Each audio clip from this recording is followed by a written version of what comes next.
The Dallas Mavericks, unlike many NBA teams, boast a remarkable level of continuity.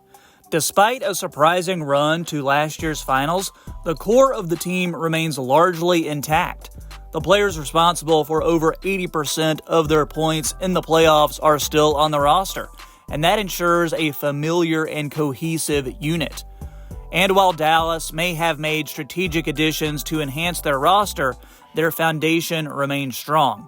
But even with a trip to the finals, this is a team that is being completely counted out. And their star, Luka Doncic, is at the top of that list. Lots to unpack with today's video. Thanks for checking out the channel today. Make sure you hit that like button and subscribe for some of the best NBA content you're going to find on YouTube.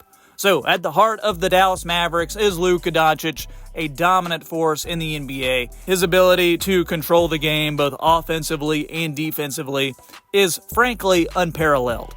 Unlike many superstars who rely on others to create opportunities for them, Doncic is a self-sufficient force. His exceptional passing, scoring, and court vision make him a nightmare for opposing defenses to contain. Plus, his ability to power through defenders and create space for himself has made him a super difficult matchup for any opponent. Last season, Luka elevated his game to new levels, setting career highs in scoring at nearly 34 points per game, which led the league, and assists at 9.8 per game. He logged more minutes, took more shots, and won more playoff games than ever before.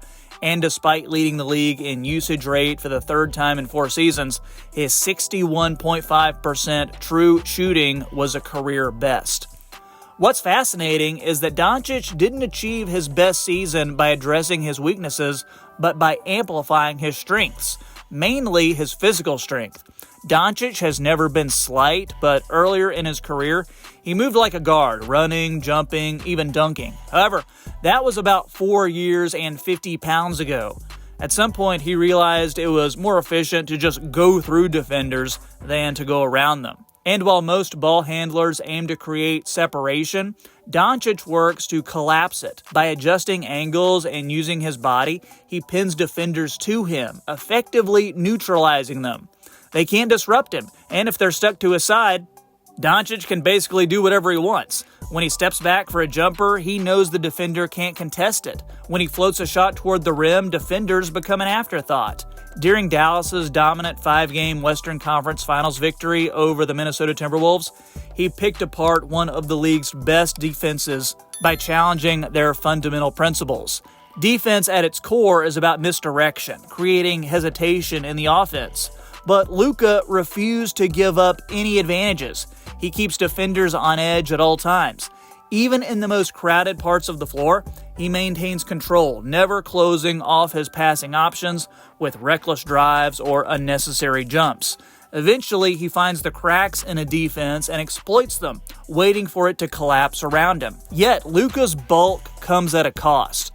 While his size allows him to reach offensive heights few players can, it also limits his ability to sustain that brilliance deep into the postseason. In the last 2 playoff runs, Doncic has been plagued by a variety of physical issues, his body struggling under the strain of his weight.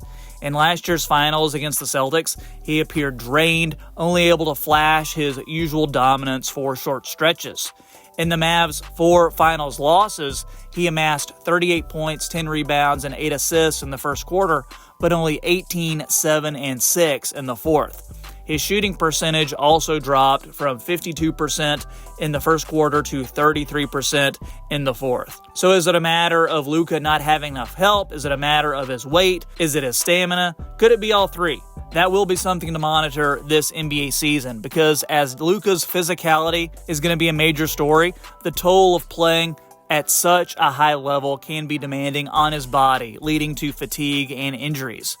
In the playoffs, Doncic often faced physical limitations which affected his performance in the later stages of the series. The Mavericks, they will need to carefully manage his workload to ensure he remains healthy and effective throughout the year. By providing him with adequate rest and support, the Mavericks can maximize his potential and increase their chances of a deep playoff run. Guys, what are your predictions for Luka and the Mavericks this season? Let me know in the comments. Since you've watched this far, make sure you drop a like for the YouTube algorithm and hit that subscribe button too. Coming at you with NBA videos several times a week, and we are gearing up for the next NBA season. I am doing lots of content. Make sure you check out those videos I have posted on the channel. Let me know what you think, and I will catch you next time on the Half Court Report. Have a great day.